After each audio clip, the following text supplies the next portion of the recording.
Muy buenos días, un abrazo muy fuerte desde estos estudios de radio y televisión Vida. Un saludo al sureste de España y a todos los que nos siguen a través de internet. Estamos en FM, en abierto en TDT y, como no, a través de nuestra página web www.vidartv.com. Pero es para mí un honor darle la bienvenida. Bienvenido, Pastor Radames. Gracias. Mucho gusto. Gracias.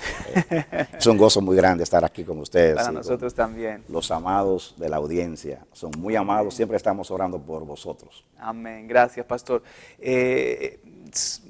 Sentí una guía del Señor a llamar a este aniversario, ponerle el lema llamados a adorarle. Y me gustaría que hablásemos un poco de esto.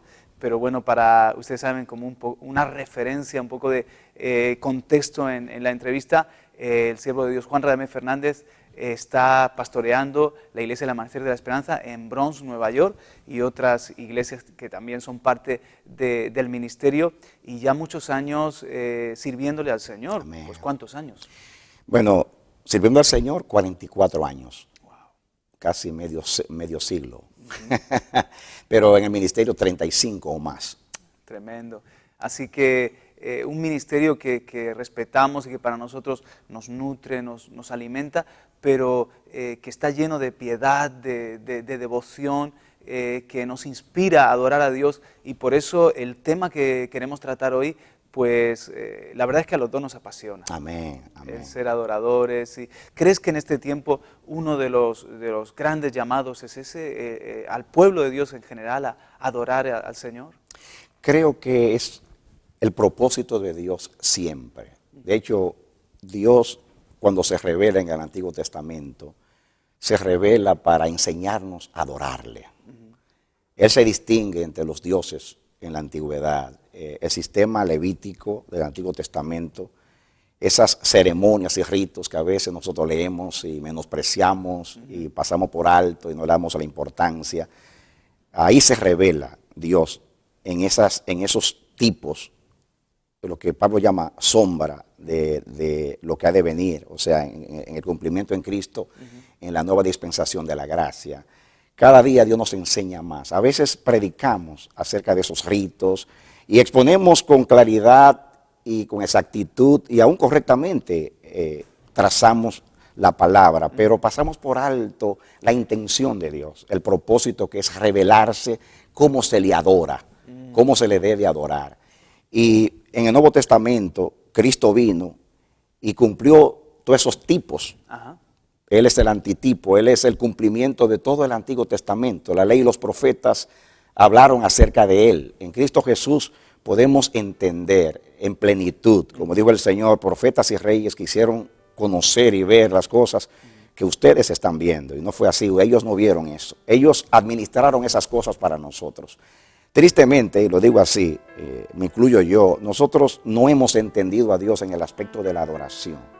La manera que adoramos a Dios dice mucho acerca del concepto que tenemos de Dios. Cuando yo pienso en adoración, bueno, pues me viene cantar una canción para el Señor, dar una ofrenda quizás en economía, hacer un servicio determinado, pero adoración es mucho más. ¿Cómo podríamos definir qué es adoración?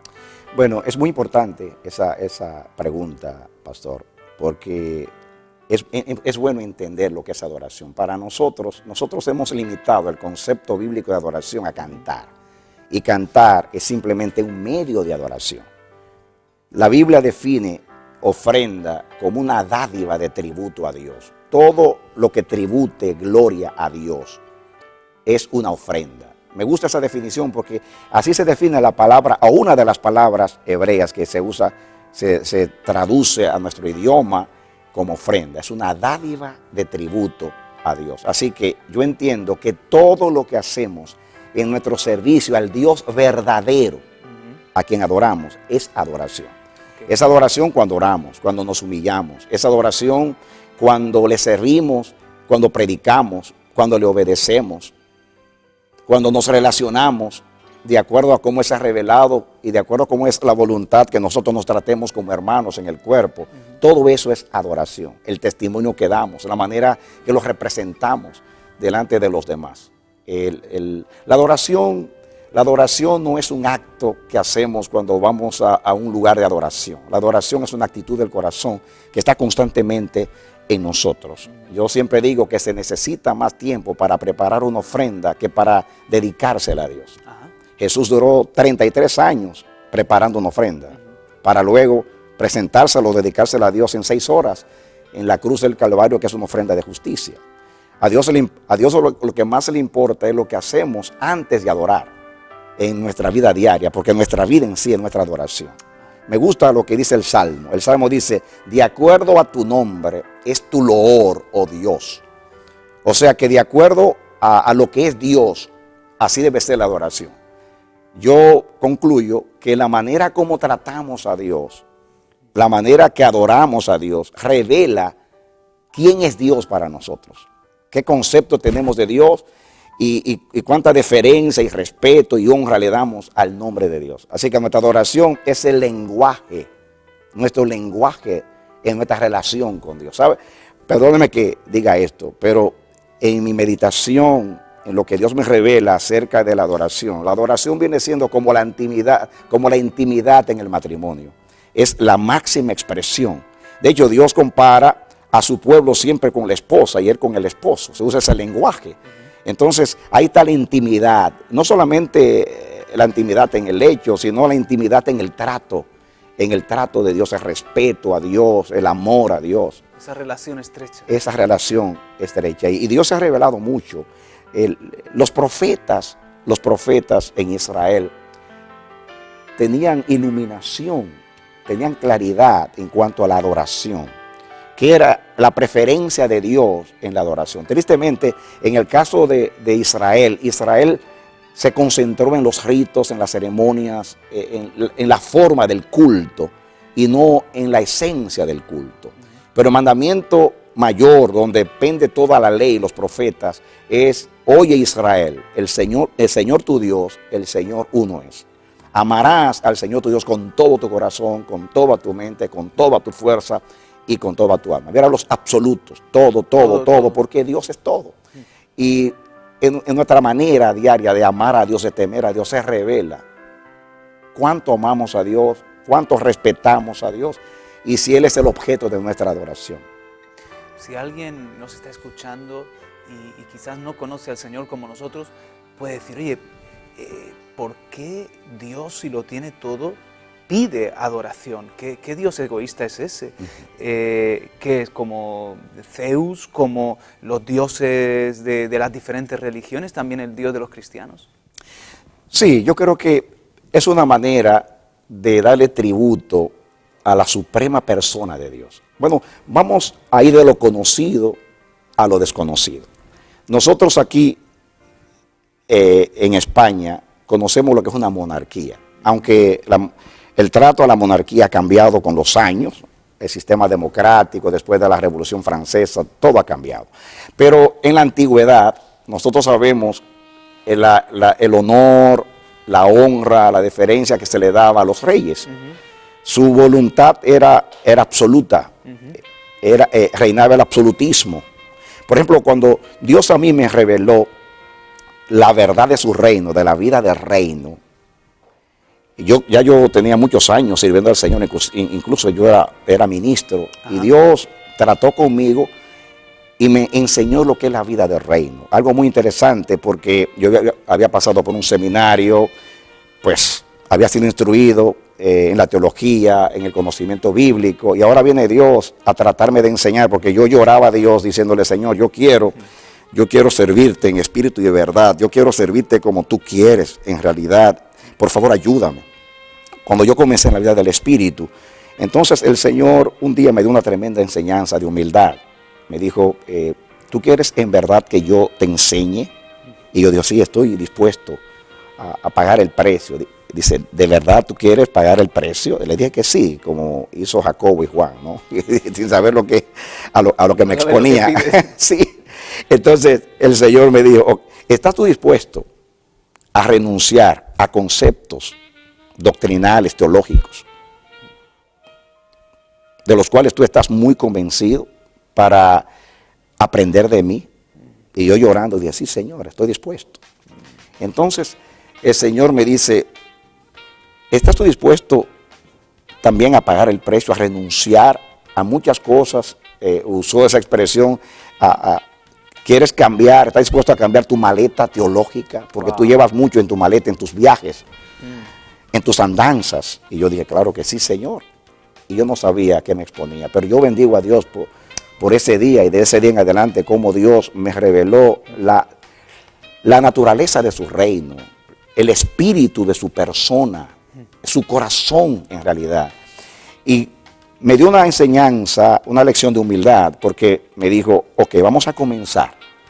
Lo primero que tienes que hacer es olvidarte de los libros. Los libros han tenido una poderosa influencia en tu vida. Y todo el que escribe defiende sus argumentos. Y esos argumentos no necesariamente son verdaderos. Así que cuando leemos, nos exponemos a asimilar, ¿verdad? O sea, ideas, filosofías, claro, interpretaciones que muchas veces son erróneas. Entonces, pues el Señor comenzó a enseñarme y yo dije, estoy dispuesto. Y yo recuerdo que me dijo, vamos a ver, defíneme lo que es un reino. Ahí vengo al tema. Defíneme lo que es un reino. Y yo pues procedía a definir lo que era un reino. Yo pues en la universidad había estudiado historia, tengo una licenciatura en historia entre mis estudios, pero no solamente por eso, sino porque siempre me ha apasionado la historia.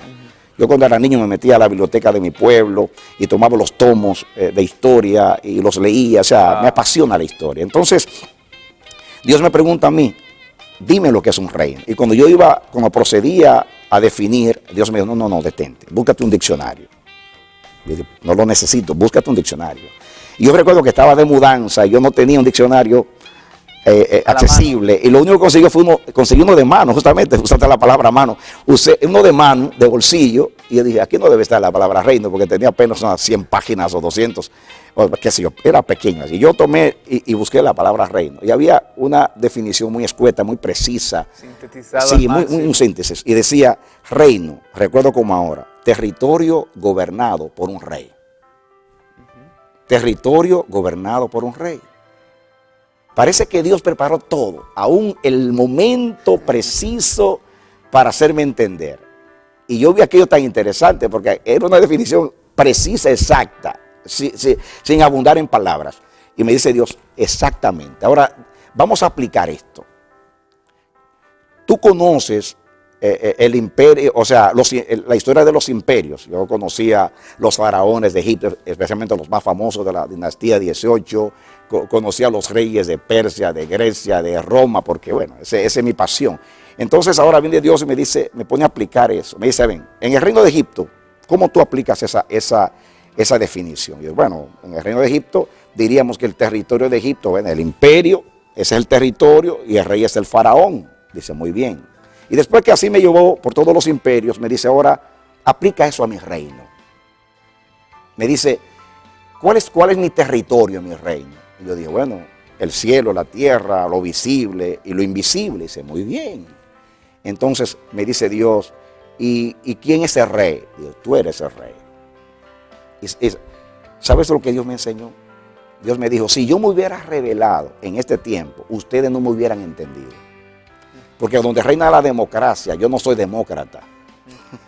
Yo soy un monarca. Claro. En la antigüedad, como existía el sistema monárquico, se podía entender. Mucho más fácil. Dios se reveló en el tiempo preciso. Entonces nosotros vemos cómo se trataba a los reyes. La voluntad de un rey era soberana. Nadie refutaba la idea de un rey. Los edictos de los reyes eran obligatorios. Allí todos tenían que pagar el opinador. Y así me enseñó Dios a mí.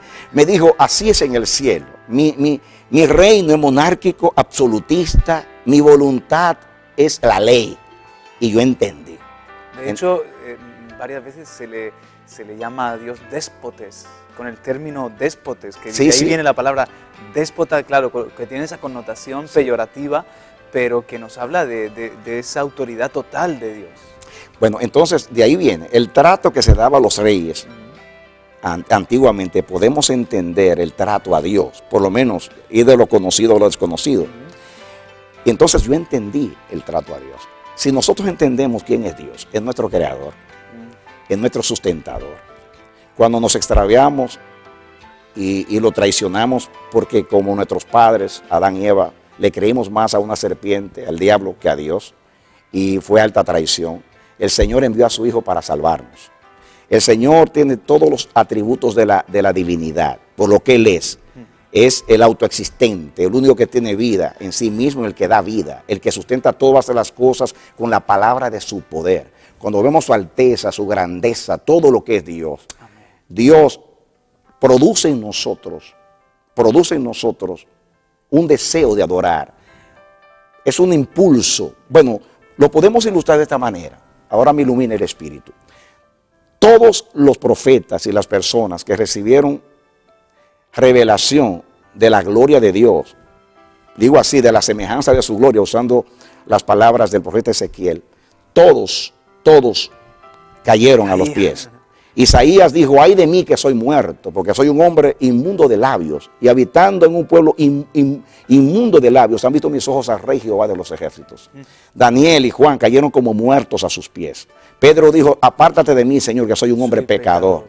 O sea que la misma presencia de Dios te infunde respeto, te impresiona de tal manera que no podemos hacer otra cosa. Por eso el hombre antiguo era por naturaleza adorador. El hombre en sí era adorador, porque el hombre antiguo no podía explicar el fenómeno de rayo, ni los fenómenos de la naturaleza, y frente a lo inexplicable se postraba. El hombre moderno, como ya puede explicar esas cosas, el hecho de poder explicarlas no significa que no son impresionantes. Es más, cuando las sabíamos explicar, es que debiéramos impresionarnos más. Pero el hombre se jacta y se levanta como un Dios, y levanta la ciencia como un Dios por el hecho de ser ahora capaces de explicarlo todo, o aparentemente todo. Pasa todo lo contrario, ¿no? En vez de darle la gloria a Dios, más se envanece el hombre, tristemente, en el tiempo moderno. Yo divido los atributos de Dios, diríamos, en dos áreas. El área de lo que es Dios en su naturaleza, en su deidad, que es omnipotente, omnisciente, todopoderoso, el solo sabio Dios. Pero están los atributos morales. Dios es bueno, Dios es misericordioso, Dios es fiel. Ambas listas nos impresionan. Esas dos listas, diríamos, esos dos aspectos de Dios nos impresionan, ambas cosas. Cuando uno conoce a Dios, la adoración viene por la relación y el conocimiento de Dios. A medida que vamos conociendo a Dios, lo vamos a adorar de acuerdo a cómo es Dios. Dios debe ser adorado de acuerdo a cómo es Dios. Si no conocemos a Dios, no le vamos a adorar de acuerdo a lo que es Dios. Otra cosa muy importante que define y determina nuestra adoración es también la actitud, cómo el corazón nuestro asimila la persona de Dios. Si nosotros, por ejemplo, el hombre de hoy que es profano, que se ha divorciado de Dios, perdona que lo diga, pero yo veo en la historia desde el Renacimiento para acá un cambio en la manera del hombre moderno pensar. En la Edad Media, el hombre de la Edad Media, naturalmente, había más temor de Dios. Claro, por el contexto, el hombre, todo era Dios. Naturalmente, el hombre secular, el hombre inconverso, el hombre sin Dios, reaccionó frente a eso. Y entonces se rebeló contra Dios. Entonces el renacimiento de todo el humanismo, destaca la ciencia, el arte, el genio del hombre, en fin. Y entonces de ahí en adelante vemos un cambio en el hombre, su actitud hacia Dios. Nosotros vivimos en este siglo y hemos sido expuestos a esa forma de pensar, a la corriente del mundo. El hombre moderno es irreverente. De hecho, Pablo lo dice cuando habla a Timoteo, dice: en los últimos días habrá tiempos peligrosos, porque habrá hombres amadores de sí mismos, avaros, calumniadores, crueles, amadores de los deleites más que de Dios. Dice amadores de sí mismos. Es una precisa definición del hombre moderno. El hombre moderno se jacta de sus logros, de su intelecto, de lo que él es, y tiene una actitud hostil hacia Dios, hacia todo lo que es Dios. De hecho, es increíble que viviendo nosotros en países en países, diríamos, cuya cultura es judeocristiana, se habla de Dios y la gente nos ve como extraños, como ¿quién es este? Porque Les dice Dios te bendiga y vuelven la mirada, ¿no? Qué raro. y todo eso nos ha afectado a nosotros en nuestra manera de adorar a Dios. Entonces, Dios en este tiempo está restaurando todas las cosas. Estamos en el tiempo de la restauración de todas las cosas. Toda la Escritura habla de eso. Esa fue la predicación apostólica cuando los discípulos preguntaron al Señor, ¿cuándo restaurarás el reino de Israel? Y Él dijo, no os toca a vosotros saber los tiempos y las razones que están bajo la sola potestad del Padre. Entonces, pero después dice, aplicando, estas son las cosas. Dios habló acerca de esto a través de los apóstoles y profetas. Dios habló del tiempo de la restauración de todas las cosas, de la restauración de todas las cosas. Desde Cristo para acá comienza la restauración de todas las cosas. Y nosotros estamos, diríamos, en el clímax. Por eso esperamos que los años que siguen van a ser años de gloria para la iglesia en cuanto a la revelación de Dios. Dios va a tratar. Es imposible para nosotros conocer a Dios, entender a Dios, creerle a Dios sin la participación del Espíritu Santo en nuestras vidas. Así que necesitamos a Dios porque el Señor sabe a quienes eligió. Él sabe que somos débiles, flacos, propensos. Él sabe en qué ambiente nos desarrollamos y Dios tiene que intervenir.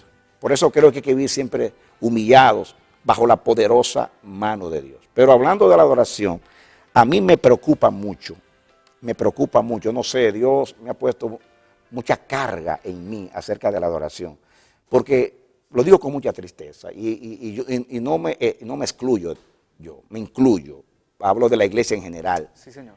Jesús le dijo a la mujer samaritana, nosotros sabemos, hablando de los judíos, a quién adoramos. Ustedes no saben adorar. Pero eso era muy relativo. Jesús quiso decir que los judíos tenían información acerca de Dios. Pablo dice, ¿tiene ventaja el judío con respecto a los gentiles? Claro que sí, tienen las escrituras, tienen la ley, tienen los profetas, tienen el culto, tienen el pacto, tienen a Jesús que nació de los judíos. Sin embargo, los judíos no sabían adorar. Pero así, yo entendí lo que Jesús le dijo a la mujer samaritana, tenemos el conocimiento. Naturalmente, no digo todos los judíos, habían judíos piadosos que sabían adorar a Dios en general. Hoy hablo también, hay millones de cristianos que saben adorar, pero la mayoría no sabemos adorar. ¿Por qué? Porque para nosotros el culto es un programa religioso. Primeramente, si no tenemos una devoción personal con Dios, si no lo sabemos adorar en nuestra intimidad, en nuestra relación personal, cuando nos reunimos como cuerpo, no vamos a saber adorar. Entonces, la manera que nosotros adoramos, la manera de nuestra liturgia, se puede decir así, es como un programa religioso. Y no me estoy refiriendo tanto al orden del culto, que cantamos, oramos, recolectamos las ofrendas, predicamos. No me estoy refiriendo a ese orden. Me estoy refiriendo al respeto que le damos a lo que hacemos. Como algo mecánico. Algo mecánico. Porque para mí un culto en espíritu no necesariamente es que tiene Dios que cambiar el orden en el cual se desarrolla el culto, aunque cuando Dios toma su lugar puede cambiar el orden y lo cambia, pero no es a la señal. Yo puedo cambiar el orden todos los domingos y no sé en el espíritu. Creo que la actitud con la cual se adora a Dios, el respeto, ahí está la honra que se le da a Dios. A eso es lo que más define la adoración. Por eso Dios mira el corazón y después mira al adorador, como pasa en el caso de Caín y Abel, que y miró Dios a Caín y a su ofrenda, y miró Dios a Abel y a su ofrenda. Dios mira el corazón y luego mira al adorador. ¿Por qué el corazón? Porque la ofrenda es una dádiva de tributo. Mira, esto es así. Es como el día de las madres. El día de las madres o del padre, nosotros sacamos un presente, un regalo, una honra para nuestros padres. Sí. Y de esa manera le estamos tributando un día al año, le estamos diciendo, te amamos, estimamos lo que has hecho por mi vida. Eso es una dádiva. Es un mensaje que yo le mando en el regalo. Es un tributo. Lo mismo pasa con Dios. Una ofrenda es la representación del corazón. Es lo que el corazón le está diciendo a Dios. Si es gratitud, estoy expresando mi gratitud. Si es reconocimiento, estoy expresando mi reconocimiento.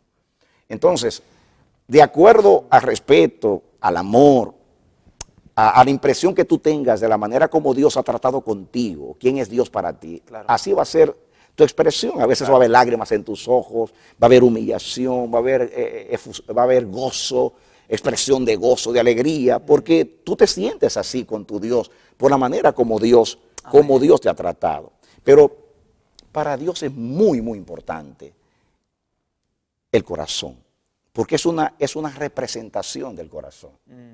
No es tanto la ofrenda, porque, por ejemplo, en el caso de aquella mujer pobre, su ofrenda fue su pobreza, Claro. compartió con Dios su pobreza. Y Jesús dijo, esa es la mejor ofrenda.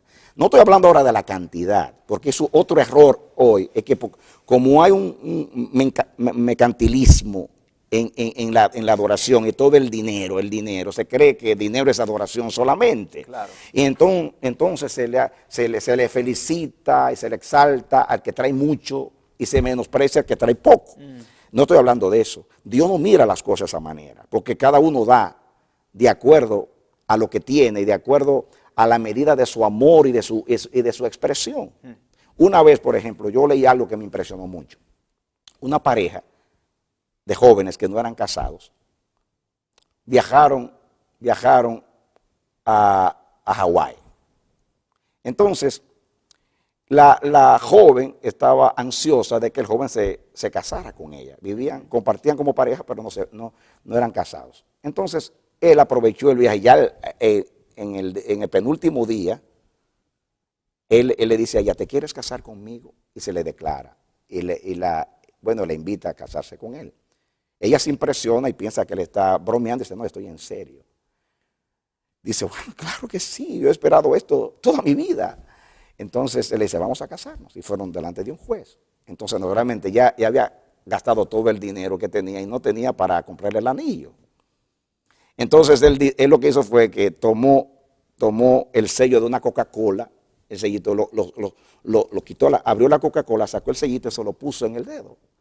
Y se casó con ella, con el sellito de la Coca-Cola. Cuando termina todo, él dice, cuando lleguemos a América, yo tenga los recursos, te voy a comprar el anillo. Dice, tranquila, y yo tengo mi representación. Cuando llegaron a América y bueno, se establecieron, se mudaron en un piso y todo. Cuando le compró el anillo, ella dice, no, yo aprecio más esto que de oro o de diamantes, porque esto es lo que tiene significado para mí.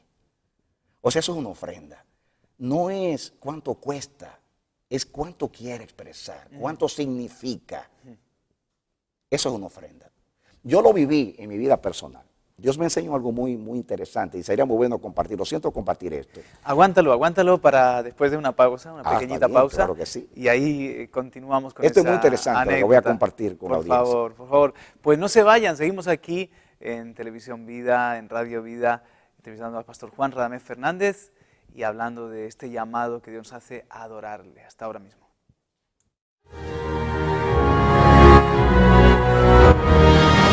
Días que no se quiere levantar, tener que al mundo que enfrentar. Lo simple ya se complicó, no es bastante lo que cumplió. Donde sea que va, por cualquier lugar, si solo una oportunidad alguien pudiera dar. Al ayudar todo puede cambiar, es tan fácil. Al ayudar todo puede cambiar, es tan fácil. Si quieres recibir a Cristo, puedes hacer una oración como yo la hice. Como yo lo hice. Como yo la hice. Mi Dios, soy una pecadora. Perdóname por mis pecados. Quiero apartarme de mis pecados. Yo sé que Jesucristo es tu Hijo. Creo que Jesús murió por mis pecados y que lo levantaste de la muerte a la vida. Deseo confiar en Jesucristo como mi Salvador y seguirle como mi Señor desde este momento. Jesús, pongo mi confianza en ti.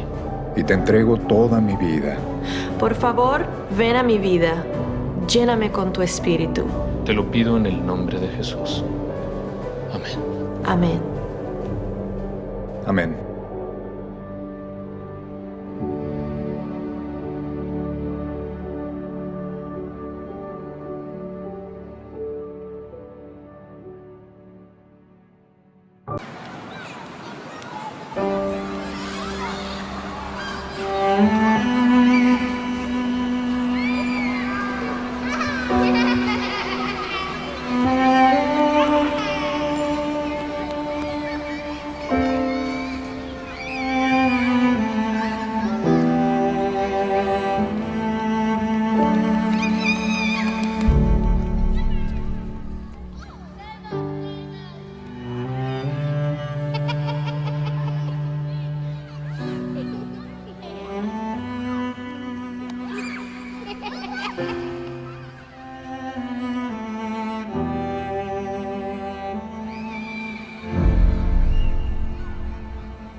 Y aquí seguimos con todos ustedes aprovechando al máximo esta mañana de jueves 4 de diciembre y también al pastor Radamés, su enseñanza, su sabiduría para nosotros es un regalo del cielo, un tesoro. Y estabas contándonos una anécdota en cuanto a la adoración de tu propia vida.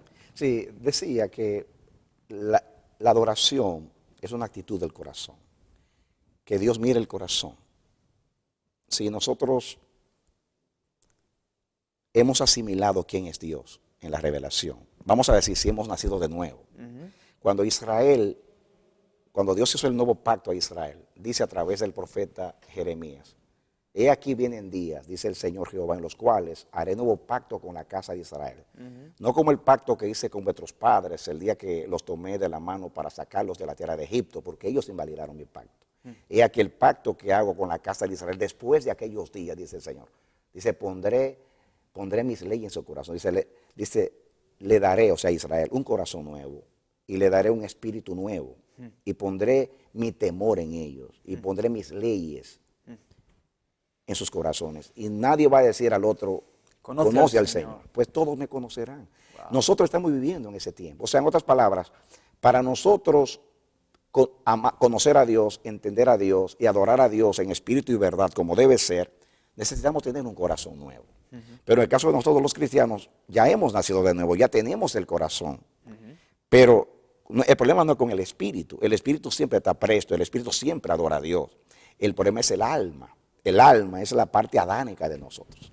El alma son los sentimientos, los pensamientos, los afectos, la voluntad. Eso define bíblicamente lo que es el alma. Es la parte adánica en nosotros. El espíritu siempre está presto. Cuando entramos en el espíritu es fácil adorar, porque el espíritu fue creado para adorar a Dios. Como dice Jesús dijo que el espíritu está presto. Cuando David quería adorar, le decía, alma mía, adora a Jehová. Y cuando no podía adorar, le decía al Señor, saca mi alma de la cárcel, entonces podré adorarte. Wow. Porque a veces el alma está oprimida, tristeza, problemas, adversidades, conflictos, aprensiones, en fin, muchas cosas. Y eso, pues, nos obstruye, impide que adoremos a Dios como debe ser. Pero es necesario tener un corazón nuevo. Ahora, los cristianos, el apóstol Pablo habla de tres tipos de hombres. El hombre natural, que es el hombre inconverso, que no conoce a Dios. Está el hombre sarquicos, que es el hombre carnal, que es el cristiano nacido de nuevo, pero que anda en la carne. Tiene la capacidad, pero no la usa, porque prefiere esta vida que la de Dios. Y está el cristiano neumáticos. Neuma es espíritu. Espiritual. El hombre espiritual que todo lo percibe en el espíritu, lo juzga en el espíritu y todo lo relaciona con el espíritu. Cuando vivimos en el espíritu, podemos adorar al Dios espíritu. Lo que Jesús enseñó a la mujer samaritana es muy profundo. Lo que pasa es que a nosotros nos sucede que cuando nos aprendemos un texto de memoria, se repite, se predica mucho, muchas veces pierde el verdadero sentido, la profundidad.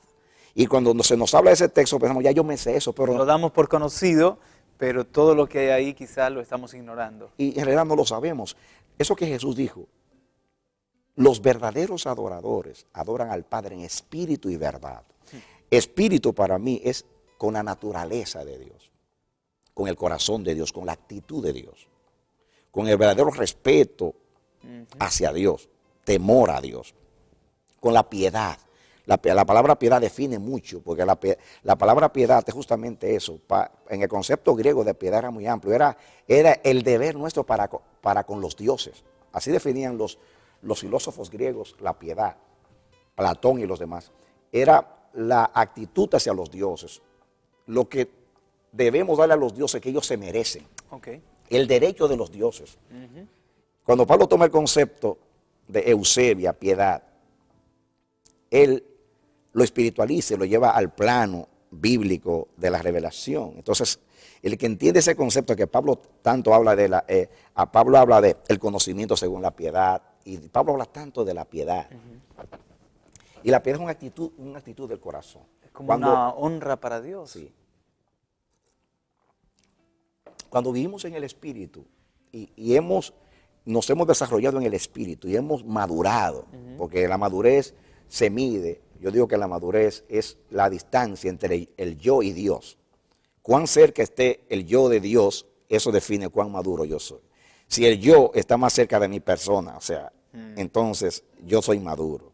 O sea, porque yo le voy a decir, vamos a suponer que tú estás en el trono de Dios y yo estoy aquí en mi yo, en mi realidad.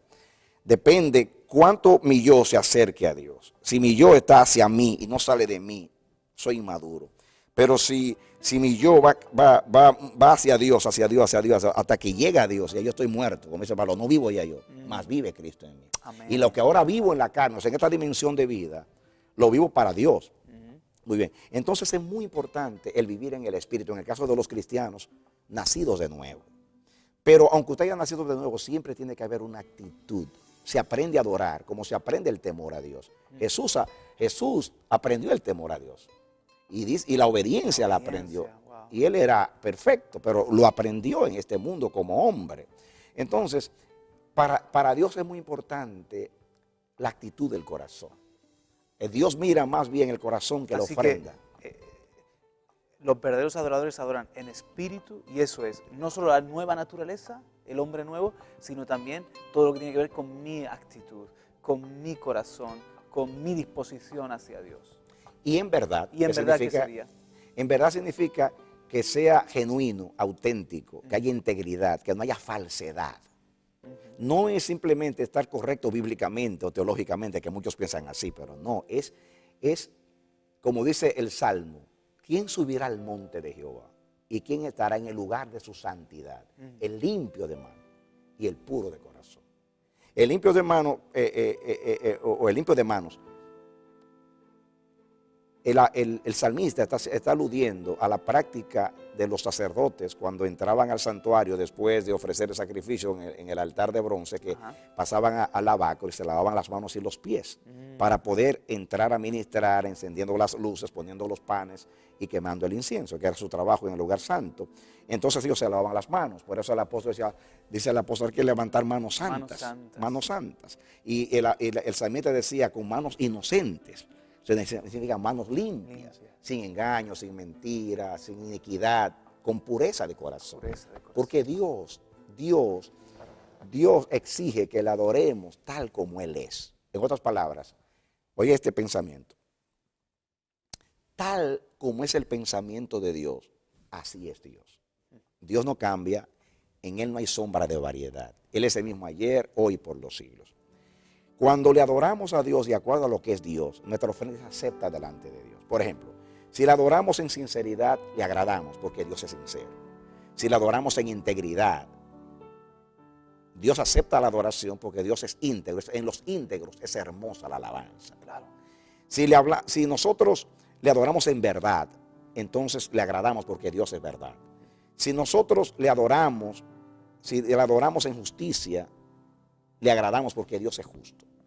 Entonces Dios mira el corazón a ver si hay justicia, si hay amor, si hay santidad, si hay pureza.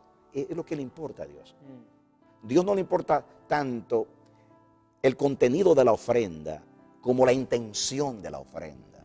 No significa que el contenido no es importante. El contenido es importante si el contenido expresa exactamente lo que el corazón le quiere decir a Dios. Dice que hay que entrar por sus puertas con acciones de gracias, pero Dios mira tu corazón. Entonces, si le adoramos a Dios, todo lo que es como Dios agrada a Dios. Es bueno eso, óigalo bien. Todo lo que es como Dios agrada a Dios. No sé si esta cámara, ¿eh? Todo lo que es como Dios agrada a Dios. Wow. Entonces, tenemos que madurar y procesarnos en la sujeción al Espíritu Santo que vino a guiarnos a toda verdad para producir esa ofrenda. Jesús duró 33 años preparando una ofrenda. Sí. Y su ofrenda fue acepta delante de Dios. Y de hecho, todas nuestras ofrendas tienen que ser en Cristo. Eso es muy importante. Lo más importante que podemos decir en esta entrevista es que todo lo que hemos dicho está sujeto a esa verdad. Amén. Y es que no hay ofrenda que llegue al cielo, por perfecta que sea, que no necesite la cobertura de Cristo. Todo incienso que suba a Dios tiene que ser a través de Cristo. Porque lo mejor que hay en nosotros delante de Dios es abominación, como enseñó Jesús. Entonces necesitamos la fe tenemos que depender de la justicia de Cristo, de sus méritos, de la justificación. Por eso lo dice también a la samaritana, la hora viene y ahora es. Es decir, Jesús estaba inaugurando ese tiempo donde ya no solamente Dios lo pide, sino que Dios nos da la posibilidad, nos da la capacidad de darle algo que le agrade, tal y como Él es, porque Jesús inaugura la nueva creación. Con su sacrificio ya es acepto lo que le demos porque el camino se abre y en Jesús somos aceptos, pero también después de su sacrificio es que nos hace hombres nuevos, nos da eso del nuevo pacto. Ahora viene ese tiempo. Pero, pastor, y eso que dice que el Padre busca, eso me llama la atención porque si está buscando, alguien lo ha expresado de esta forma, si los está buscando es porque no abundan esos adoradores en espíritu y en verdad. Bueno, justamente ese es el deseo de Dios. Ahí comenzaste la entrevista. La importancia que tiene Dios para la adoración. ¿Por qué es importante la adoración para Dios? Y mi primera respuesta fue que desde que Dios comenzó a revelarse hasta este momento, es lo que más nos quiere hacer entender. Wow. De hecho, la verdad más grande de toda la Biblia, Jesús lo dijo, es: oye Israel, el Señor tu Dios, el Señor uno es. Amarás al Señor tu Dios con todo tu corazón, con toda tu mente, con toda tu fuerza y con toda tu alma. O sea, de aquí se desprende todo lo demás. Sí. Es algo que no se puede entender, cómo Dios tiene millones y millones de ángeles, querubines, serafines, que le adoran de acuerdo a lo que Él es, con perfección. Sin embargo, esté buscando adoradores en la tierra. Yo creo que Jesús quiso decir mucho con eso, que no abundan, pero que Dios quiere tener un real sacerdocio en este mundo. Porque en último análisis, el propósito de nuestra salvación, como enseña el apóstol Pablo, es que seamos para la alabanza de su gloria. De hecho, es el único ministerio que va a permanecer. Hay cristianos que dicen, ¿para qué estoy yo llamado? o veo a este, veo al otro, predicadores o pastores o misioneros o evangelistas o que tienen una gracia para adorar, y yo, para el altar me refiero, para cantar, y yo, ¿cuál será mi llamado? ¿Para qué estoy en la tierra? Empecemos por aquí, que el llamado más importante para el que cada uno de nosotros estamos es para adorarle, y si cumplimos con este llamado, yo creo que en eso ya está toda nuestra vida, lo demás es como que va a venir como una añadidura. Pastor Juan Carlos, ojalá que el Dios del cielo ponga sus ojos hacia nosotros en este momento y resplandezca su luz y nos ilumine y toque nuestros corazones, el corazón de la audiencia, y esta entrevista pueda trascender más allá de las palabras que Dios pueda poner en nosotros, en nuestra boca, nuestra respectiva boca, es que Dios esas palabras las pueda volver espíritu y vida en nosotros. Amén. Como dijo Jesús, las palabras que Dios ha hablado es espíritu y es vida. Porque te lo digo de todo mi corazón, como alguien que ha estado en el secreto con Dios. Amén. Que el corazón del Padre es convertirnos en adoradores. Nosotros no entendemos eso. Y aún yo no lo entiendo como debo entenderlo. No pretendo haberlo alcanzado jamás, pero sí entiendo, sí comprendo, sí he visto el interés de Dios en que la iglesia entienda lo que es ser verdaderos adoradores. Porque nuestra relación con Dios, nuestra intimidad, nuestros servicios y cultos a Dios, todo va a cambiar el día que entendamos lo que Dios quiere y Dios pide en cuanto a la adoración. El sacerdocio es un manto menospreciado. Jesús era sacerdote, sumo sacerdote, antes de venir a la tierra. ¿Cómo yo lo sé? Porque el libro a los hebreos dice que Él es sacerdote para siempre. Y si era para siempre, siempre lo ha sido. Wow. Jesús ha sido el que siempre ha adorado al Padre, porque nadie conoce al Padre sino el Hijo. Así que el que conoce al Padre, que le puede dar la adoración de vida al Padre. Y Jesús es el que le daba esa adoración desde la eternidad, el que agradaba a Dios. Por eso es el Hijo amado, el que el Padre siempre usa para los grandes eventos, que no puede, para sus misiones, que Él no puede delegarles a los ángeles. Como la creación, que Él hizo todas las cosas a través del Hijo. El Verbo se hizo carne, habitó entre nosotros, vimos su gloria, la palabra. En el principio era la palabra era con Dios, la palabra era Dios. Él sustenta todas las cosas por la palabra de su poder. Así que ha usado al Hijo para la creación, para la sustentación y para la redención. El Hijo siempre fue sacerdote, porque su sacerdocio es eterno. Y si es eterno, no comenzó en la tierra, comenzó en la eternidad. Amén. Los ángeles son sacerdotes, los querubines, los serafines, son sacerdotes. ¿Cómo se revela el cielo? Los serafines adorando a Dios, son sacerdotes. El primer ministerio de la tierra, que según la revelación es el sacerdocio. Aparece Caín y Abel adorando. No aparecen profetizando, no aparecen como apóstoles, ni como pastores, sin menospreciar los demás ministerios. Pero el ministerio supremo para Dios es el sacerdocio, porque fíjate esta diferencia. Con los demás ministerios le servimos a Dios a favor de los hombres. Con el sacerdocio le servimos directamente a Dios. Ajá. Por ejemplo, fíjate lo siguiente. Dios es un Dios de elección. Después del pecado, vemos que en el Génesis habla de los hijos de Dios, que es el linaje que comienza con Abel. Muere Abel, viene el sustituto Set. Y dice que desde que nace el hijo de Set, los hombres comenzaron a invocar el nombre de Dios. Ajá. Y ahí vienen las 10 generaciones hasta Noé, y de Noé a Abraham 10 generaciones más. Ese es el santo linaje, vamos a decirlo así. Los fieles, los que se mantuvieron fieles a Dios. Es muy importante que Moisés usa una expresión en Deuteronomio y dice que cuando se repartían las heredades de las naciones, la porción de Dios fue Israel. Usando la figura de Josué, cuando distribuyó la tierra, que se echaba suerte. Y dice que cuando se estaban repartiendo las naciones, la suerte de Dios fue Israel. Qué hermoso. No significa que Dios no es el Dios de las naciones, sino que en su elección eligió a Israel para que a través de la descendencia de Abraham, como lo prometió en el pacto, serán benditas en ti todas las naciones de la tierra.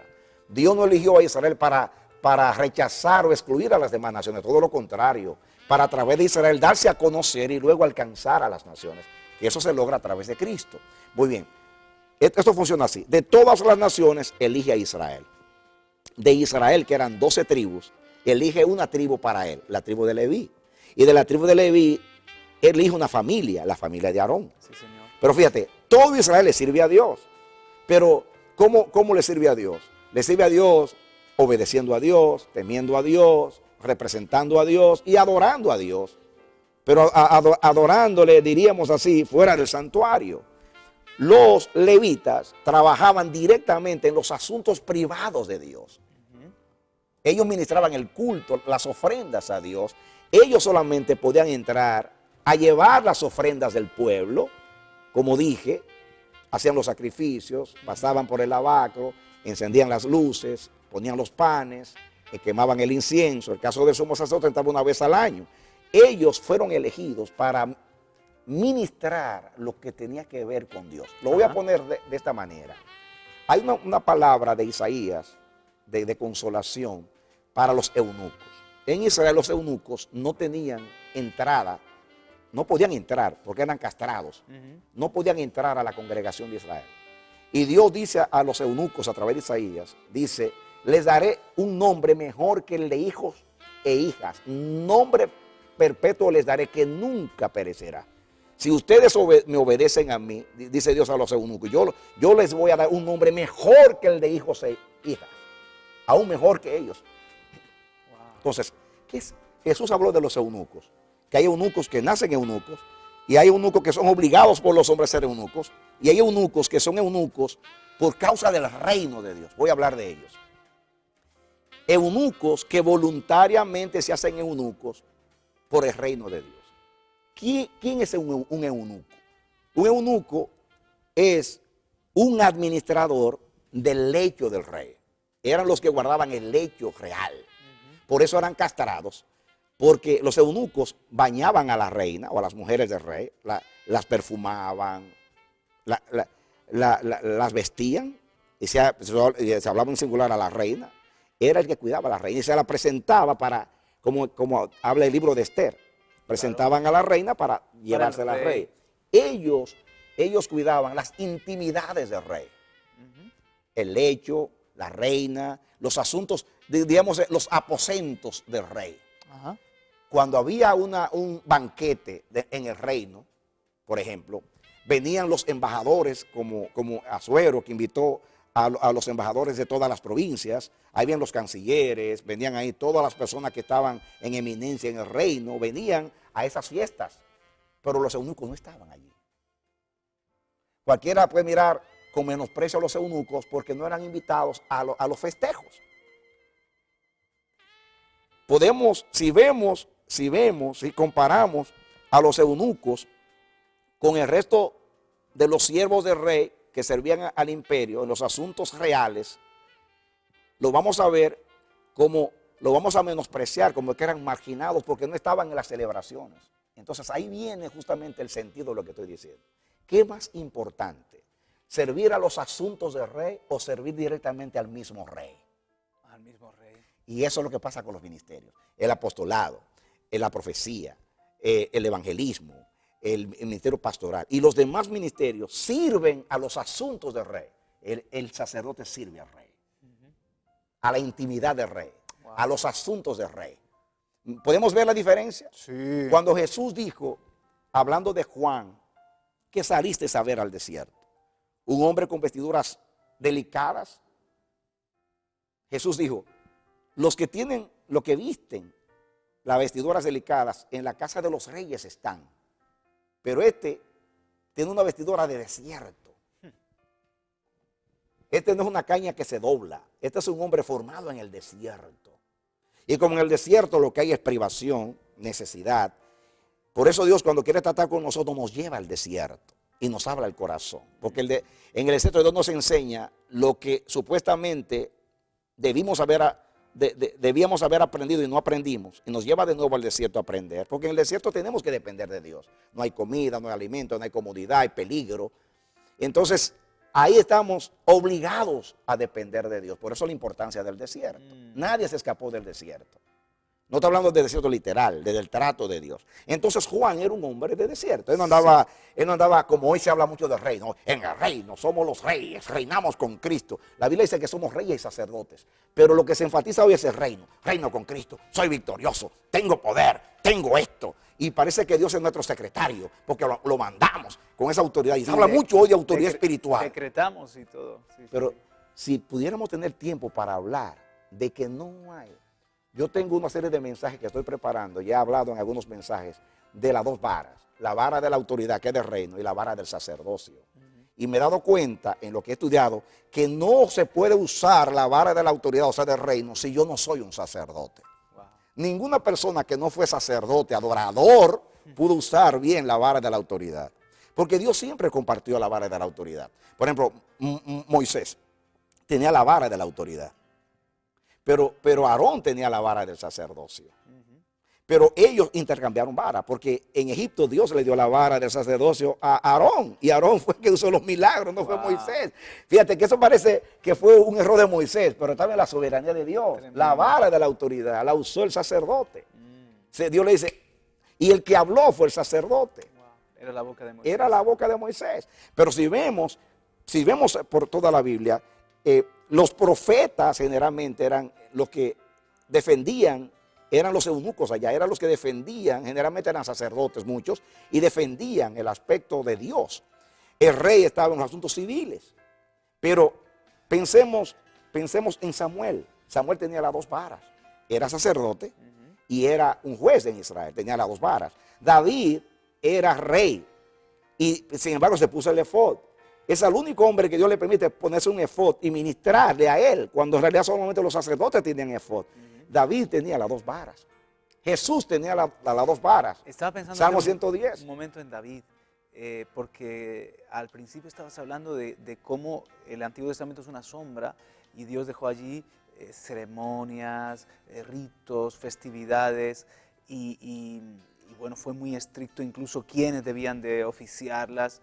Pero con David es como que hay una tolerancia, es como que se ganó el corazón de Dios y fue rey, pero al mismo tiempo fue sacerdote. Es una excepción muy única en el Antiguo Testamento. ¿Por qué? ¿Por qué Dios hizo la vista gorda con David en algunas cosas que a otros no les toleró? Porque David es un instrumento de Dios para trazar una pauta en Israel. Cada vez que se hacía algo en Israel, bajo la disposición de David.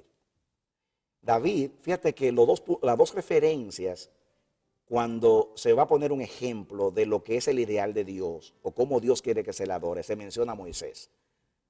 Siempre Dios le decía a los reyes que guardaran la ley de Moisés. Ajá. Y si hablaba de culto, hablaba a la disposición de David. Y los reyes de Israel, todos se juzgaban. Y dice, y este vivió como vivió David. Ajá. Pero si no, dice, y este hizo lo malo, no fue como su padre David. Ajá. David era el punto de referencia. Pero no solamente por su testimonio y su amor a Dios, sino porque David tenía su afecto en la casa de Dios. David era un adorador, llamado a adorar y con el don de adorar, pero más que el don, tenía el corazón de adorador. David fue el hombre, diríamos, el hombre más débil en Israel. Si analizamos la vida de David, David era un hombre bien débil, y perdóname que lo diga, era torpe, porque cometió errores en el reino que se veía que le faltaba la sabiduría. Pero como tenía el corazón de Dios conquistado, Dios, y se sabía humillar, y sabía doblegarse frente a la disciplina del Señor, y tenía la madurez como para aceptar la disciplina como si fuera una bendición. Estaba contento con la suerte que le había tocado. Si duráramos aquí muchas entrevistas si hablamos del corazón de David, porque David representa a Jesús, porque Jesús es hijo de David, porque a David Dios se le entrega las dos varas. De hecho, los salmos mesiánicos muchas veces están aludiendo a David. Y en ellos vemos a Cristo. Es que primeramente alude a David, pero señalando al hijo de David. Entonces en el Salmo 110, que de hecho son dos decretos, el Salmo 2, donde Dios lo declara a su hijo, a Jesús, y le da como herencia a las naciones. Y en el Salmo 110, Dios hace otro decreto, le dice, tú eres sacerdote para siempre. Ahí tienes rey y sacerdote. Claro, y ahí le entrega la vara de su poder. Ayer dice, adórenlo todos, y le entrega lo civil, y aquí se eres sacerdote para siempre, y le entrega las 2 varas. Y luego, fíjate que Jesús se sienta sobre el trono de David, eso habla de rey, de reino, pero también dice que levantaré el tabernáculo de David que ha caído en los postreros días, no el tabernáculo de Moisés. Antes hablamos de Moisés como 2 referencias, Moisés y David, pero en el Nuevo Testamento, con la inclusión de los gentiles, habla de que se estaba levantando, restaurando el tabernáculo de David.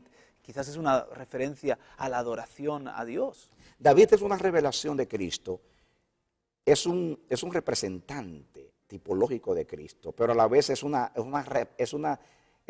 transición, porque David es cuando, vamos a refrescar esto, mira, acuérdate que cuando en tiempo de David, cuando no se había hecho el templo, estaba la tienda en Gabaón, Claro. donde se hacían los sacrificios. El lugar alto de Gabaón. David toma la tienda, el arca, y se separa, el tabernáculo se separa, Claro.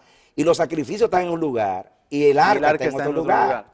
David es el hombre, y ahí viene el asunto del tabernáculo de David. David es el hombre que deja, entonces ahí Dios comienza a decir, llegará el día que los ritos van a estar a un lado. Wow. Y entonces el culto al Dios verdadero directo, adorándole ahí en su presencia, como la Shekinah, ese tiempo iba a llegar. Y Jesús lo dijo, ha llegado la hora, mujer, en que ya no va a ser en Jerusalén ni en este monte. Ahora los verdaderos adoradores no tienen que ir a un templo, sino que llevan el templo por dentro, porque son morada de Dios en el Espíritu. Así que fue un adelantado David. Una revelación. Él es una sombra. Dios a través de David revela lo que iba a ser en esta dispensación de la gracia. Pero volvemos al tema de las 2 varas. Es muy importante porque tú dijiste algo que es necesario que la audiencia entienda. Los hermanos, a veces en la iglesia estamos disputándonos en algunos lugares las posiciones, que son ministerios. En algunas iglesias se eligen los que sirven cada año, cada 2 años, cada 3 años. Y a veces hay mucha competencia, pleitos, porque donde hay poder, hay posiciones, hay envidia, celo, etcétera, etcétera. Y no solamente eso, sino que más allá de ese tipo de funciones y servicios más relacionados con la iglesia, ¿quién no está buscando el para qué estoy en la tierra, el propósito para mi vida, qué es lo que Dios espera de mí? Y yo creo que este tema que estamos tratando es el meollo de la cuestión. Ahí quiero llegar, creo que Dios te dirigió en ese tópico. ¿Por qué? Voy a llegar ahí. Estamos peleando porque no entendemos. Estamos envidiando a los demás porque no entendemos. Porque hoy se predica mucho algo que es erróneo. A todos se le está diciendo, tú eres un apóstol. Pero dice el apóstol, son todos apóstoles, no es así.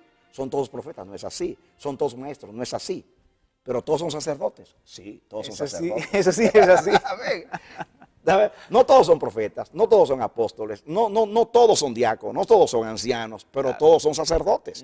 Y es el ministerio más importante. Y el más importante, Y el que sin no solamente embargo escasea en los verdaderos adoradores, los sacerdotes, yo creo que escasean mucho.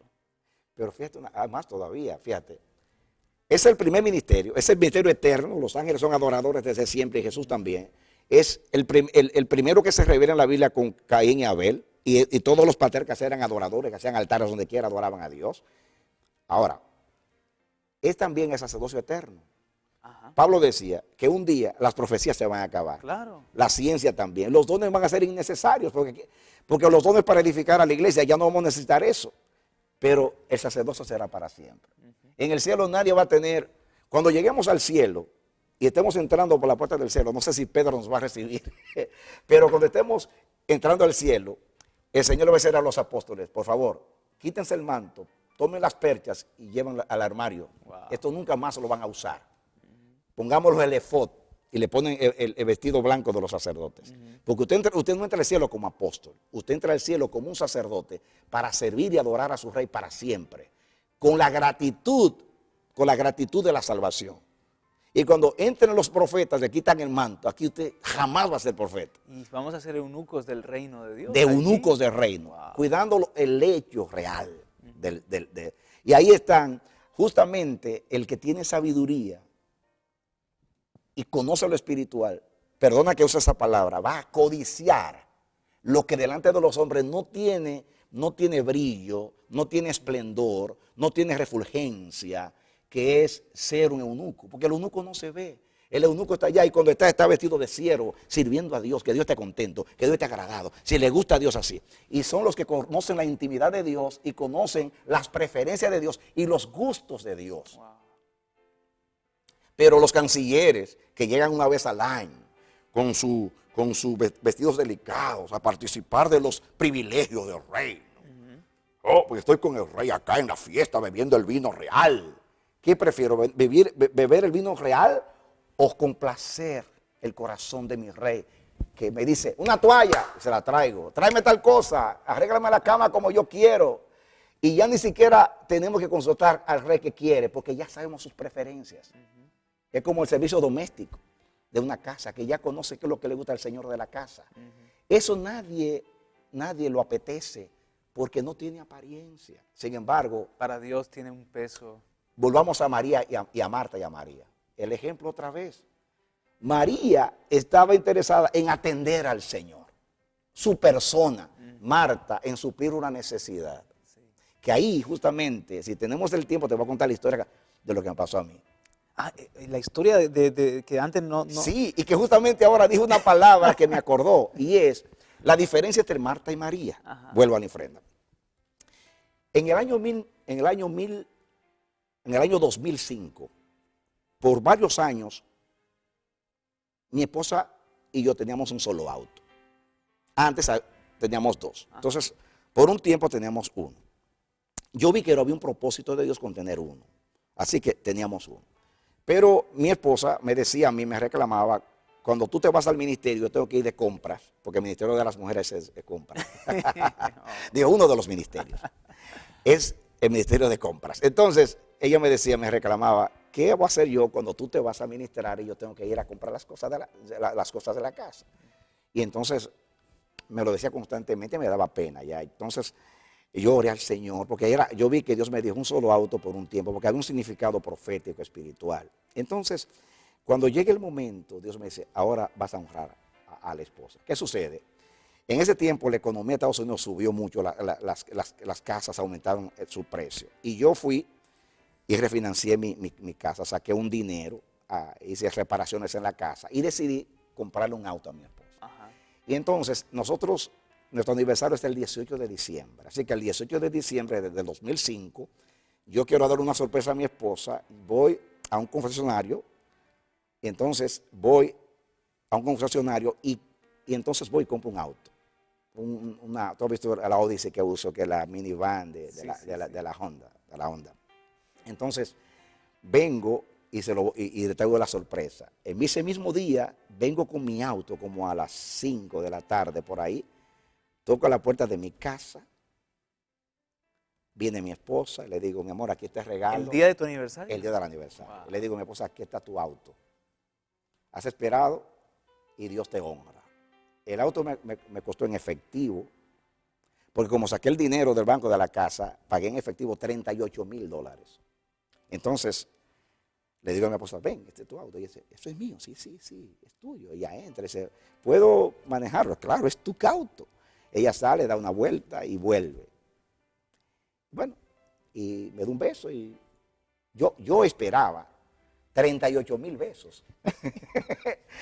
Porque yo hice una inversión tan grande que yo pensaba que mi esposa se iba a excitar, iba a saltar, me iba a abrazar 7 veces y que iba a tener una tremenda excitación por el regalo. No fue que no expresó gratitud, pero yo esperaba más, honestamente. Bueno, ¿qué sucedió? Todo bien, yo no dije nada, guardé eso en mi corazón. Y el día siguiente, en la noche, viene mi hijo mayor y trae un regalo a mi esposo. Viene con una caja así y trae el regalo.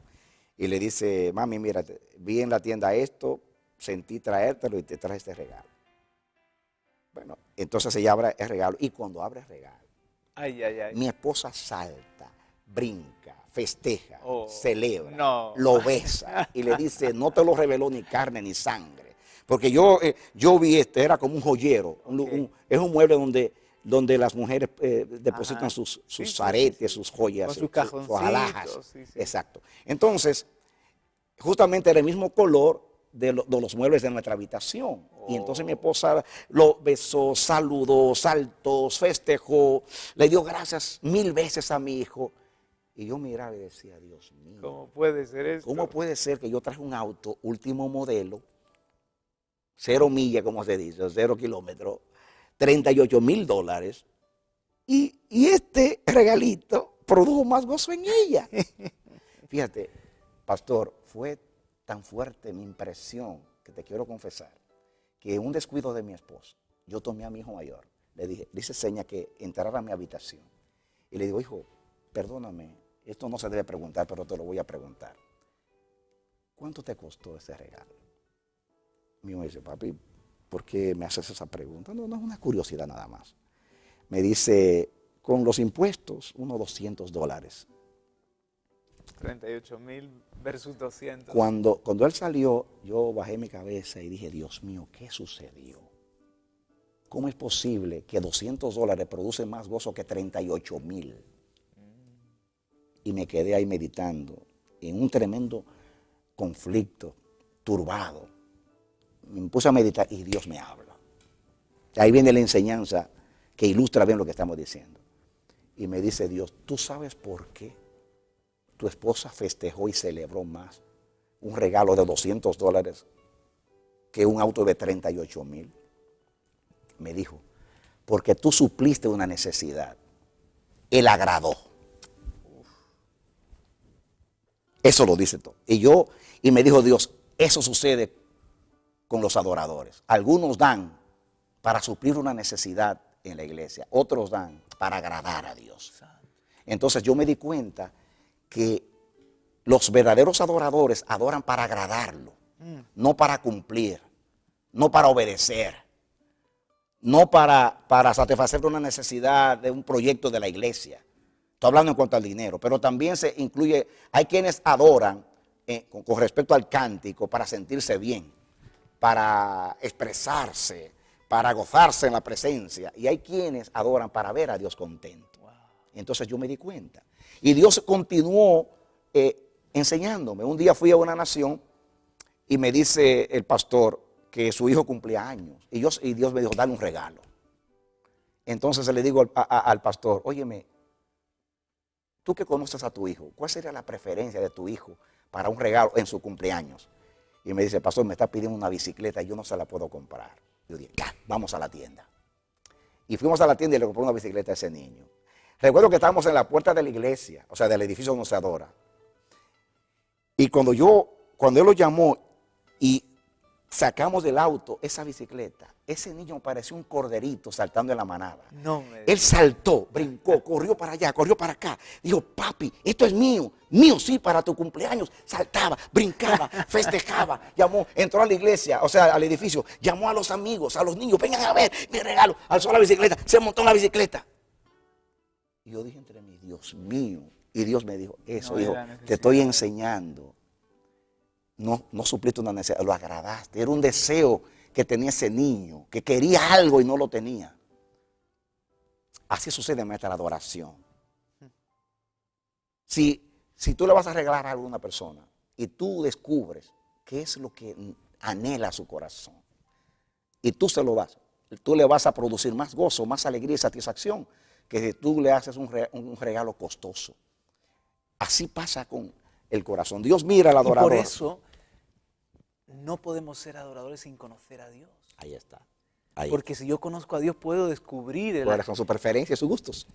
Exactamente, no te lo reveló ni carne ni sangre. Eso es lo que yo quiero que los hermanos de la audiencia entiendan. Y pedir la presencia de Dios, porque esto suena muy bonito, muy retórico, parece un cántico lindo de un trovador, pero esta es la bendita palabra. Y yo digo, Dios mío, como tú me has revelado estas cosas, Dios mío, haz que penétrate en los tuétanos, entre por los poros del entendimiento, y se puede decir así, que entendamos para que cambiemos nuestras actitudes como adoradores. La manera como nos comportamos aún en el mismo servicio. Por ejemplo, algo parece elemental. Y esto no es religioso. Yo no percibo que comience el servicio a Dios, se invoque el nombre de Dios y alguien está allá comiendo, ahí bebiendo café, el otro saca a la oficina, este saluda, este interrumpe que está adorando y parece que estamos en un carnaval o una fiesta. Porque no los ángeles nos ven y nos dicen, pobrecitos. ¿Y dónde aprendieron esta gente a adorar? Porque en el cielo, cuando se invoca el nombre del Señor, los ángeles mire, una cosa que me ministra de los serafines, y cuando hicimos la oración antes de esta programación, Sí. el Espíritu me trajo, es que tenían 2 alas para cubrir su rostro. Eso me tremendo. ministra. Con 2 volaban, pero había 2 que para esconderse. En otras palabras, que no aparezca yo. Wow. No quiero que se vea mi rostro. El rostro que debe brillar es tu rostro. Moisés estuvo con Dios y su rostro llegó a asimilar, a copiar la gloria de Dios. Y cuando él bajó del monte, él no sabía que su rostro brillaba. Y cuando él vio a todos asombrados y con los ojos fijos en su rostro, cuando él supo que brillaba, se cubrió el rostro. Porque el que entiende a Dios jamás se le va a robar su tributo y su adoración.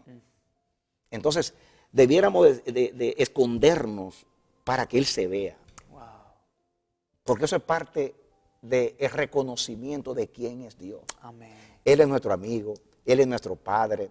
Él nos dio libertad para entrar al santuario. Podemos entrar, pero Él es Dios. Él es Dios. No podemos entrar irrespetuosamente, tratándolo como un común, como un igual. Una de las cosas, fíjate, a mí me ministra mucho el caso de Caín. Caín siempre lo usamos nosotros como un adorador, pero para hablar de lo que no debe ser un adorador. Sin embargo, él tenía los conceptos claros. Ojalá que los adoradores de hoy entendieran por lo menos cuál debe ser, qué debe entender un adorador cuando adora. Caín entendía las 2 cosas importantes que debe aprender un adorador. Número 1, que Dios merece lo mejor. Por eso trajo lo mejor del campo. De su trabajo. De su trabajo. fruto. Igualmente lo hizo Abel, trajo lo más gordo, porque era pastor de ovejas. Pero él trajo lo mejor del campo. Y segundo, estaba tan interesado en que Dios fuese agradado con su adoración, que se enojó con Dios y con su hermano, porque su adoración no fue acepta. En otras palabras, el adorador debe entender 2 cosas: que Dios merece lo mejor y que el propósito de un adorador es tener la aprobación de Dios o conquistar el agrado de Dios. Que estaba equivocado en él, o sea, en Caín, en que en vez de concentrarse en Dios, se concentró en su hermano. Y estaba compitiendo con su hermano porque su corazón estaba dañado. En otras palabras, en cuanto a la enseñanza, al entendimiento, diríamos en el lenguaje de hoy, doctrinalmente, teológicamente, Caín estaba correcto. Pero en el corazón estaba totalmente errado y desviado. Es como los amigos de Job. Todo lo que dijeron de Dios era verdad, pero estaban totalmente perdidos porque no entendían propósito. Claro. Entonces es muy importante cuando vamos a adorar, no solamente que entendamos, pero por lo menos tenemos que entender. Caín, en cambio, entendió porque le trajo a Dios lo mejor, se alegró cuando Dios aceptó la ofrenda, pero no estaba rivalizando ni estaba disputando con su hermano. Es muy peligroso ponerse a mirar la ofrenda del hermano. Debiéramos de concentrarnos en el corazón de Dios. Mira, la adoración es la intimidad con Dios. Yo miro su corazón para agradarlo y Él mira mi corazón para ver si le estoy agradando. Esa es la adoración, con sencillez. Yo miro su rostro, me ministra lo que dice el Salmo. El Salmo dice, así como el siervo mira a su Señor, así mis ojos están hacia Jehová, hasta que Él tenga misericordia de mí. Como el siervo mira a su Señor y como la sierva a su señora, así mis ojos miran a Dios. ¿Sabe lo que yo deduzco de esa enseñanza? Puede ser que haya otras interpretaciones, pero Dios me revela, pastor, que en aquellos días un siervo no tenía recompensa. Un siervo servía porque el siervo era comprado para que sirviera. Y su deber era servir. y no recibe un salario como un jornalero. Por eso Jesús dice, ¿qué señor, si llegan los siervos del campo después de trabajar 12 horas, los felicita y los llama a sentarse con él a la mesa? No, dice Jesús, creo que no, sino que dice, sírvanme a mí y después que yo coma, ustedes comen. Y dice Jesús, porque cuando ustedes hayan cumplido con vuestro deber, refiriéndose a los siervos, digan, siervos inútiles somos, porque lo que había que hacer hicimos. En otras palabras, un siervo no esperaba recompensa, no recibía salario. La única recompensa de un siervo era la aprobación de su amo. Por eso él dice, como el siervo mira a su Señor, yo miro a Jehová y miro su rostro para que tenga de mí misericordia. La misericordia es que apruebe mi adoración, que apruebe mi servicio. Y el siervo que llegaba a familiarizarse con los gestos de su Señor, sabía interpretar un rostro de aprobación. Es como buscar una sonrisa en Dios, es como estaré haciéndole feliz al Señor con esto que hago. Si todo en nuestra vida lo hiciésemos con ese enfoque, yo creo que ahí empezamos a ser adoradores y el culto se convierte como en el clímax, como en la culminación. Como dije yo, la oración, la ofrenda se prepara en mi casa durante la semana, en caso del edificio donde adoramos. Y entonces, duramos una semana entera. Yo les digo a los hermanos, no es lo que usted va a dar hoy lo que agrada a Dios, sino lo que usted le dio durante la semana. Eso es lo que agrada a Dios, la manera que vivimos. Jesús dijo que si yo llego al altar y allí recuerdo que tengo un problema con mi hermano, debo dejar la ofrenda en el altar, reconciliarme con mi hermano y venir a darle la ofrenda a Dios, porque Dios no va a aceptar la ofrenda como no aceptó la de Caín, que tenía una rivalidad con su hermano. O sea que la pureza de corazón agrada a Dios, la integridad, la manera como yo vivo. Yo les digo, hermano, es muy importante la expresión que le damos a Dios en el culto, cantar con gozo, con alegría, porque Dios se lo merece. Dios nos ha hecho felices y no importa el estado que estemos, podemos estar pasando por una crisis y podemos adorar a Dios, porque nuestra adoración no está en cómo me siento, sino en lo que yo le quiero dar a Dios. Entonces, ahí yo me puedo olvidar de mí mismo y pensar en aquel a quien estoy adorando. Yo vine a darle de lo que Él me ha dado, de los recibidos de tus manos te damos. Tú me has dado protección, me has sostenido, me has guiado, me has bendecido con toda bendición espiritual. Estoy feliz contigo, aunque esté pasando por una prueba en este momento. Y te quiero expresar lo que te expreso. Es muy importante darle el ánimo y la debida expresión a Dios cuando cantamos, oramos y cuando participamos en el servicio. Pero yo quiero decir algo importante.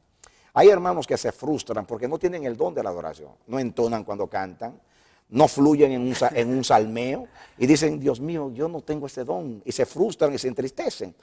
Pero puede ser que la ofrenda de ellos sea más agradable a Dios que aquellos que están en el altar, que están llamados a eso, que tienen el don y que están fluyendo hermosamente. Pero Dios mira que este fue un buen esposo, fue un buen padre, fue íntegro en el trabajo, temía a Dios, honra a Dios en su vida y ahora pues no le sale el cántico porque no tiene el don, pero Dios mira el corazón que le quiere agradar.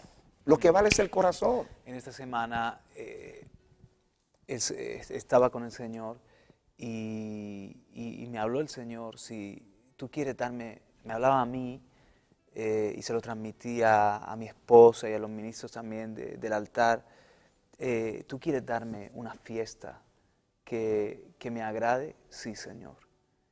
Pues mira lo que hizo Belsasar y haz todo lo contrario. Así me habló.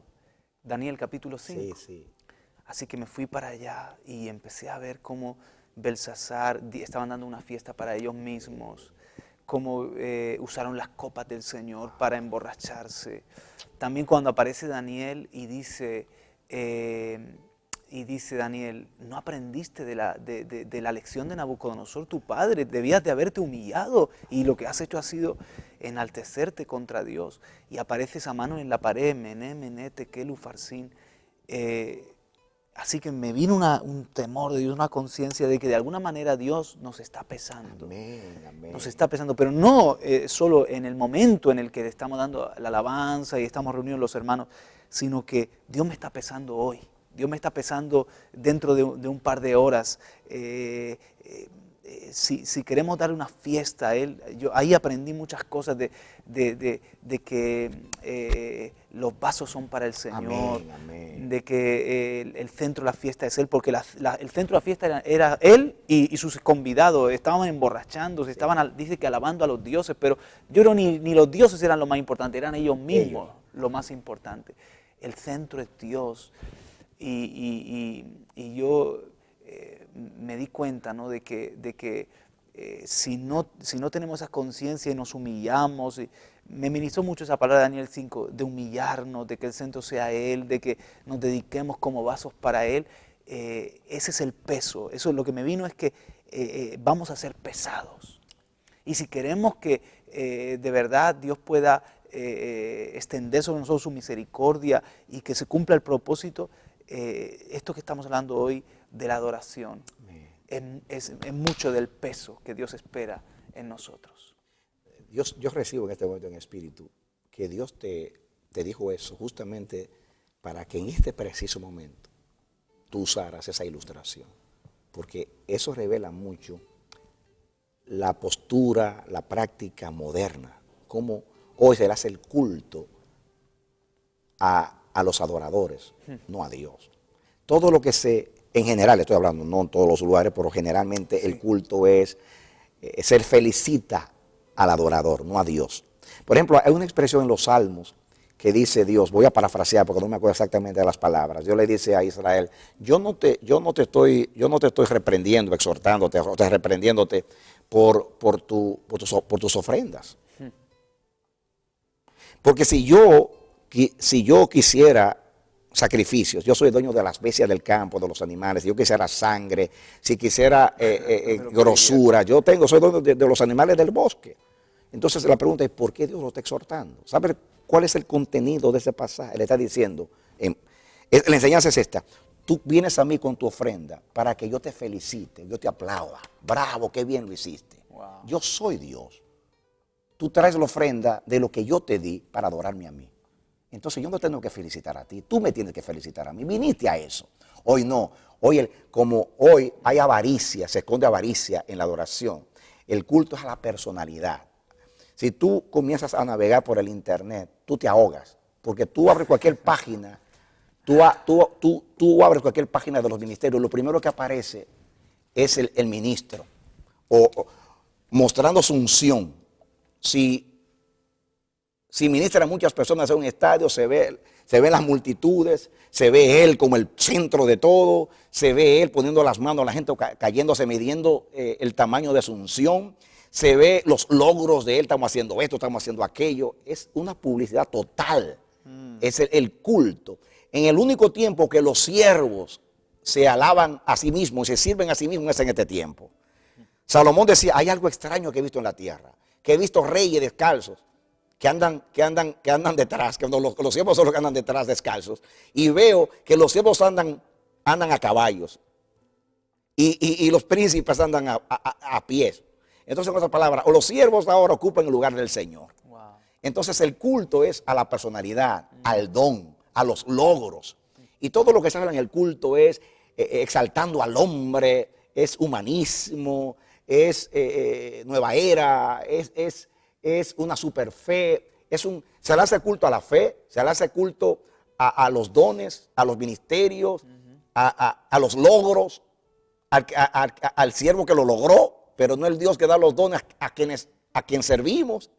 Y el que nos mandó a hacer eso y nos capacitó para eso, no entendemos. La verdad es que estamos desviados. Hay que humillarse y orar y pedir perdón a Dios. Te lo digo con todo mi corazón. No lo digo como una crítica, porque yo creo que la iglesia es el cuerpo de Cristo y tú y yo somos parte de ese cuerpo. Así que si estamos mal, como dice la Biblia, uno murió, luego todos murieron. Dios nos ve a la iglesia como un individuo, nos ve a todos. Si uno está mal, luego todos estamos mal. Si uno está bien, todos estamos bien, en un sentido así. Vamos a decirlo así para que lo entendamos. Dios nos mira como cuerpo. No lo digo como una crítica, pero me duele ver como el culto a la personalidad, el culto a los dones, el culto a los logros. O sea, cuando en realidad los siervos en la antigüedad servían a su Señor, los adoradores iban al templo a adorar a Dios, no como la ilustración de Belsasar, que el culto era para él. Por eso daban regalos como Herodes. Herodes le dio un premio a la hija de su amante, porque bailó bien y halagó a los convidados. Y entonces hoy eso es lo que se hace. Sí, pastor, el sábado en la mañana vamos a estar con el liderazgo, con los pastores, con el liderazgo. Si a estos días y a esta entrevista le hemos llamado llamados a adorarle, para el liderazgo es como que es doble demanda, es mayor el énfasis que el Señor está poniendo, porque estamos supuestos a modelar, a enseñar, a inspirar y a facilitar esa adoración, que se levante una comunidad de adoradores. Y muchos de los problemas que ahora has descrito, que por referencia hemos comentado en la entrevista, parten de un pobre entendimiento en nosotros, en el liderazgo. Esta mañana me venía este texto del apóstol Pablo, donde dice en el Filipenses 2:17, dice: pero aunque yo sea derramado como libación sobre el sacrificio y servicio de vuestra fe, me regocijo y comparto mi gozo con todos vosotros. También vosotros os ruego, regocijaos de la misma manera conmigo y compartid vuestro gozo conmigo. Y yo me estaba imaginando a todo el pueblo como un sacrificio, y los ministros, el liderazgo, los siervos de Dios como una libación. Algunos piensan que estar sobre implica tener protagonismo, tener mando, pero yo veo aquí a Pablo estando sobre para servir más, estando sobre para derramarse sobre la ofrenda del pueblo como una libación. La libación era algo muy precioso para Dios, era algo como que un verdadero sacrificio sin libación está seco, le falta algo. ¿No crees que cuando se juntan esos dos factores, un pueblo que se entrega como un sacrificio, en un servicio de fe a Dios, y un liderazgo que se derrama como una libación? Yo diría porque es el complemento de una ofrenda. Fíjate, Dios me ha revelado algo muy interesante, hablando justamente en ese contexto de la libación. Sabemos que la libación, para los hermanos de la audiencia que no entienden, sí, la libación no era una ofrenda, sino algo que se le añadía a la ofrenda. Era un líquido. En este caso había una libación del vino y de aceite, más bien. Vino y aceite, que se derramaban sobre la ofrenda. Era como un complemento, diríamos. Es diría así, una expresión extra. Era un complemento, era como dar de más, es como derramar más. En otras palabras, en la ofrenda derramé mi corazón, aquí derramo mi alma, mi espíritu, todo lo que me falta, me entrego total. Pero fíjate, una cosa que me ministra mucho a mí en cuanto a la ofrenda, incluyendo la libación, es que todo lo que se le llevaba a Dios se esfumaba, se deshacía, porque ascendía. Por ejemplo, si era un holocausto, holocausto es una ofrenda del todo quemada. El holocausto se llama la ofrenda que asciende. El humo ascendía, el olor de la grosura servía a Dios, y era agradable delante del Señor. Quiere decir que al final, cuando se consumía el sacrificio, quedaba la ceniza. Quiere decir, porque todo se deshacía, el cuerpo del animal y las grosuras, todo se quemaba, se convertía en algo de lo sólido, diríamos, a lo gaseoso, pasaba y ascendía al cielo, pero se esfumaba.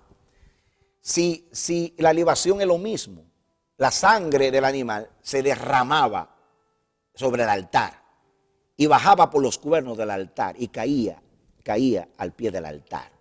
En Apocalipsis habla de la sangre derramada que caía, y cuando la derramaban bajaba por los cuatro cuernos del altar e iba al piso, pero se derramaba la sangre. Pasa lo mismo con la libación, si era de vino o de aceite. Cuando se derramaba el vino caía sobre la ofrenda o el aceite y se derramaba. El animal absorbía el líquido y el resto caía a los pies del altar, a los pies del rey, como se llama este ministerio. Caían y entonces todo se derramaba. Lo que era líquido se derramaba.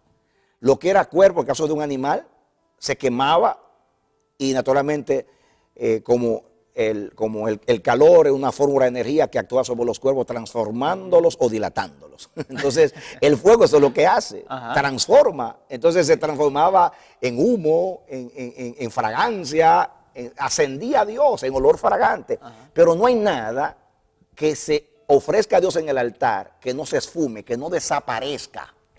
En otras palabras, si la ofrenda desaparece, el adorador tiene que desaparecer para que solo aparezca el Señor, como pasó en la transfiguración, que desapareció Moisés, desapareció Elías. Moisés representaba a la ley y Elías a los profetas, y la ley y los profetas hasta Juan desaparecieron en la transfiguración y apareció Jesús solo. Así debe ser en la adoración. Yo estoy participando activamente, pero yo no me veo. Yo tengo 2 alas para cubrirme. Todo lo que dedico se desfuma, se deshace, porque todo es dedicado a Dios. Ni el ofrendador, ni la ofrenda es lo que debe de quedar en el foco, en el recuerdo, sino el Dios que recibe la ofrenda. Sube la esencia. Desaparece la ofrenda, pero sube la esencia.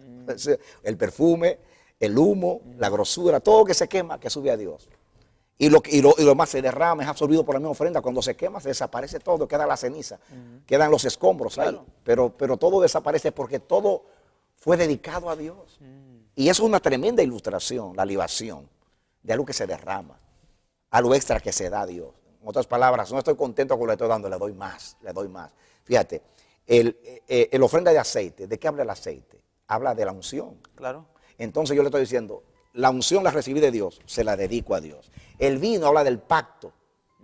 Entonces, el pacto viene de Dios, se lo dedico a Dios. Wow. O sea, todo lo que recibo de Dios, yo lo ofrezco a Dios allí. Por eso nos ministra tanto la ofrenda en Moriah.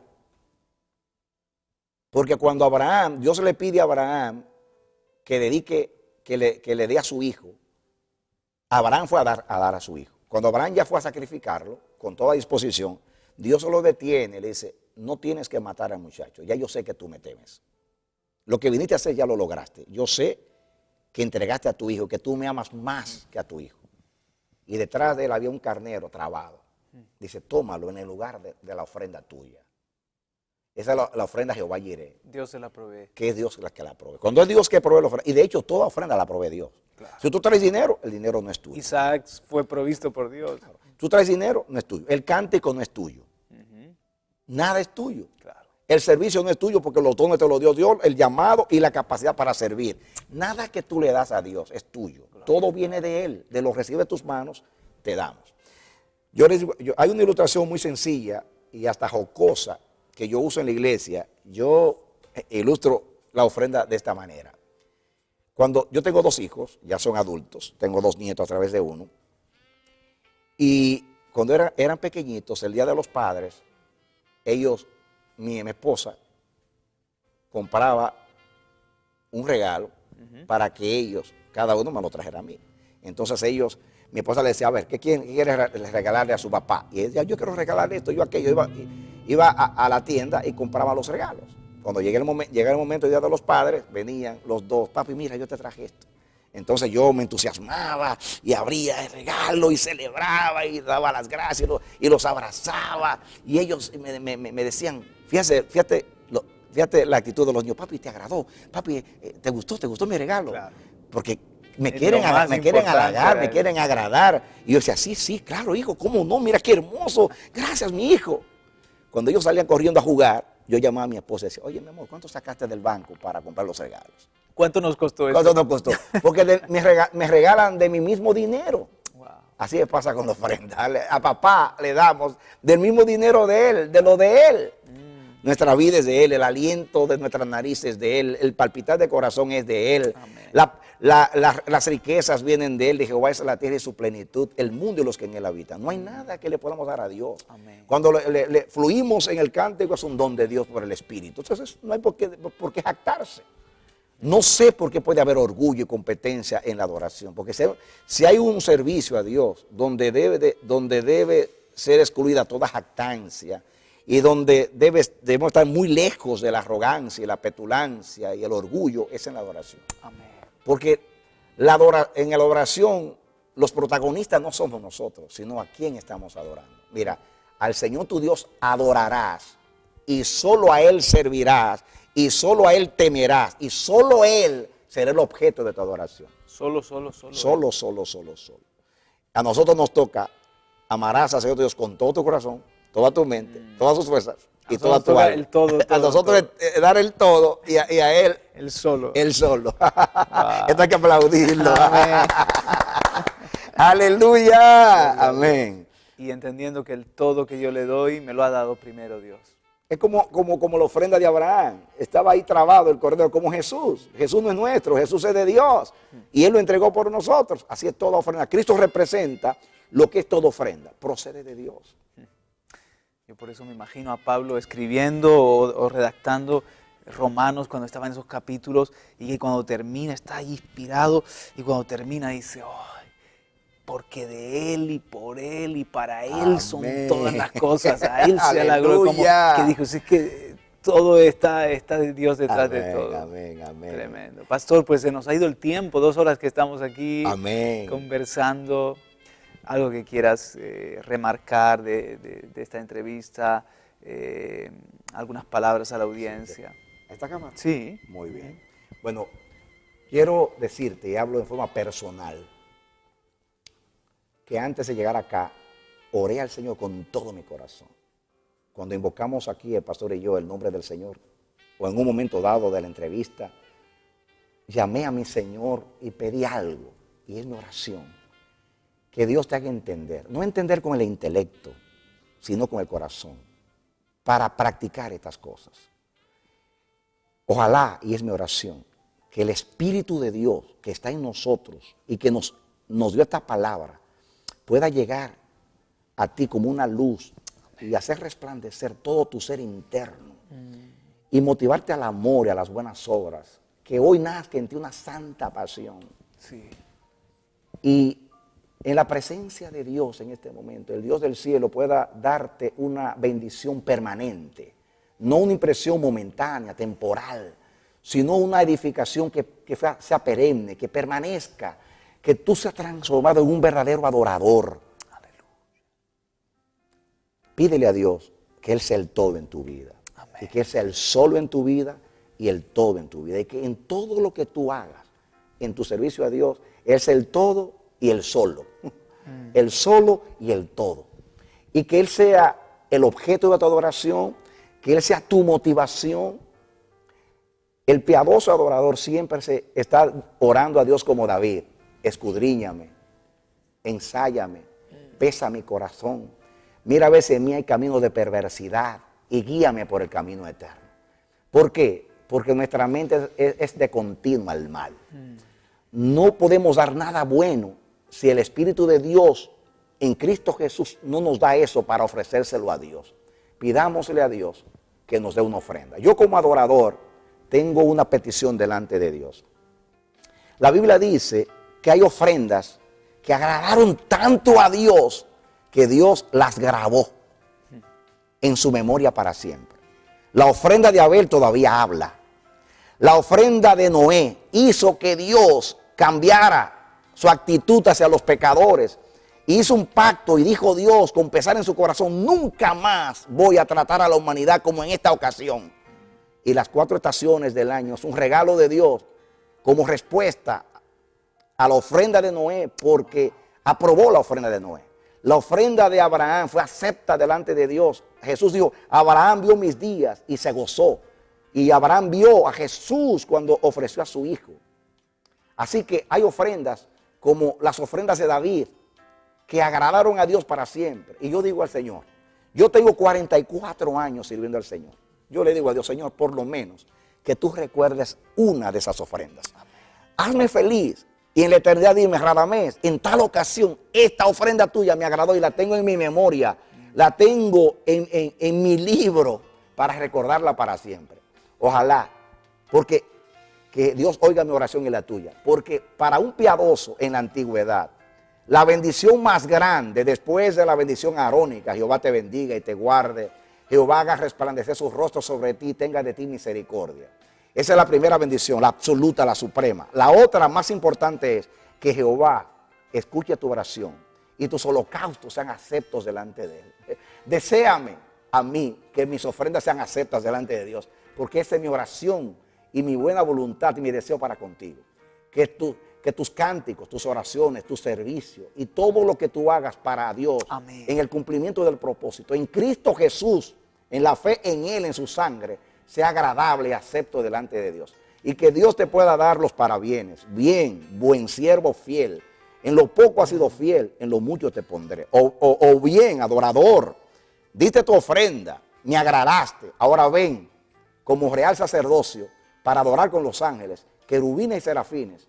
Y con Jesús, que siempre dice, con mis hermanos te alabaré. Que Dios te bendiga y te dé la victoria en Cristo Jesús. Sí, muchas gracias. Espero que no sea la última de las ocasiones en las que te tenemos aquí en Radio y en Televisión Vida. Hemos sido muy edificados. Es para mí. Amén. Gracias. Gracias. Hasta pronto, amigos. Un abrazo.